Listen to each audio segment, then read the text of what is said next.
बहुत समय पहले की बात है। एक छोटे से गांव में एक मूर्तिकार रहता था। वह बेहद कुशल था और उसकी बनाई मूर्तियां पूरे राज्य में प्रसिद्ध थीं। लोग दूर दूर से उसकी कला देखने और उसकी मूर्तियां खरीदने आते थे। लेकिन वह हमेशा बेचैन रहता था। एक दिन उसके मन में ये सवाल आया, मैं इतना मेहनत करता हूँ, इतनी सुंदर मूर्तियां बनाता हूँ, लेकिन मेरी पहचान एक साधारण मूर्तिकार तक ही सीमित है। भगवान की मूर्ति पूजी जाती है, लेकिन मुझे कोई नहीं पूछता, आखिर क्यों? इस सवाल का जवाब पाने के लिए उसने एक मूर्ति बनाई।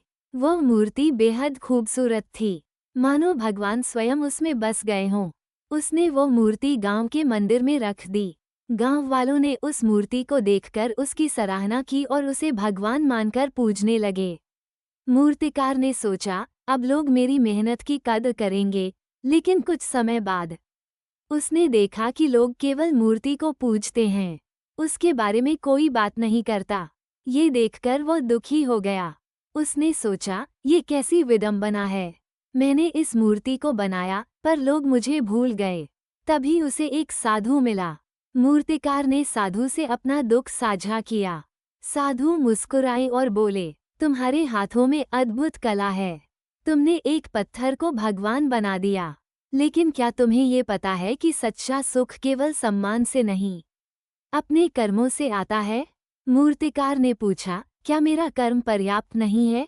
साधु ने उत्तर दिया, तुम्हारा कर्म महान है, लेकिन तुम्हारा उद्देश्य क्या है? यदि तुम्हारा उद्देश्य केवल प्रशंसा पाना है, तो ये क्षणिक है। लेकिन यदि तुम्हारा उद्देश्य समाज की भलाई करना है, तो तुम्हारी कला सदा अमर रहेगी। लोग तुम्हें नहीं, तुम्हारे काम को याद करेंगे। ये सुनकर मूर्तिकार का मन शांत हो गया।